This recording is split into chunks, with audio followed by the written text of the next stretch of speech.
বাস্তব নাগিনী কন্যাদের দেখা মিলল ভারতে।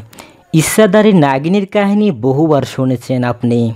নানা লোককাহিনীতেও তাদের কথা উল্লেখ আছে, দেখা পেয়েছেন নানা চলচ্চিত্রেও। ইচ্ছেধারী নাগিনী হলো বিশেষ ক্ষমতা সম্পন্ন এমন এক নারী, যে কারো উপর ক্ষুব্ধ হলে বা তাদের আপনজনেরা কোনো কারণে আক্রান্ত হলেই বিষময়ী নাগিনীর রূপ ধারণ করে।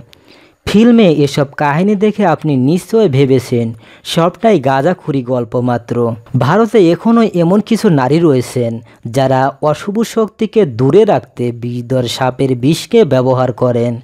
সাঁওতাল মেয়েদের মধ্যে নিজের সঙ্গে সাপের বিষ বয়ে বেড়ানোর রীতি প্রচলিত রয়েছে। আক্ষরিক অর্থেই তারা সাপের বিষ সঙ্গে নিয়ে ঘোরেন। আসলে পাতা বা ডালপালা কুড়োনোর প্রয়োজনে ঘন জঙ্গলে তাদের সারাদিন ঘোরাঘুরি করতে হয়।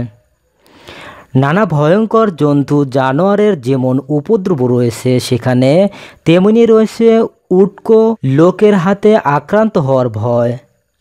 সেই কারণে তারা সঙ্গে রাখেন একটি তীক্ষ্ণমুখ শলাকা, যার মুখে লাগানো থাকে বিষাক্ত সাপের বিষ। কোনো বিপদের মুহূর্তে আক্রমণকারীর দেহে তারা বিধিয়ে দেয় সেই বিষাক্ত শলাকা।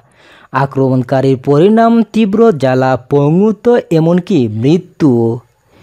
সাঁওতাল মহিলারা এই বিশেষ প্রয়োজনে কথা ভেবেই নিজেদের সংগ্রহে রাখেন বিষধর সাপ। সেগুলোর বিষ নিষ্কাশন করে রাখা হয়। তারপর সাঁওতাল ওঝারা নিপুণ হাতে তৈরি করে নেন একটি তীক্ষ্ণমুখ শলাকা।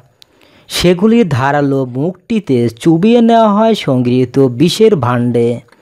এমন কায়দায় তৈরি করা হয় শলাকাগুলো যাতে সেগুলি তাদের মুখে ধারণ করে রাখতে পারে এই বিষ। তারপর কোমরবন্ধ বা বালা করে তারা নিজেদের শরীরে পরে নেন এই শলাকাগুলো, বিপদে পড়লে ব্যবহার করেন। ইচ্ছেধারী নাগিনী বলে সত্যিই কিছু হয় নাকি? সেই প্রশ্নের উত্তরে বৈজ্ঞানিকরা অবশ্যই বলবেন না। কিন্তু এই সাঁওতাল মহিলারা যেন আধুনিক যুগের নাগিনী কন্যা, যারা সাপের বিষকে আত্মরক্ষার কাজে ব্যবহার করেন। ধন্যবাদ এতক্ষণ আমাদের সাথে থাকার জন্য। নিত্য নতুন আপডেট খবর পেতে আমাদের চ্যানেলটি সাবস্ক্রাইব করুন।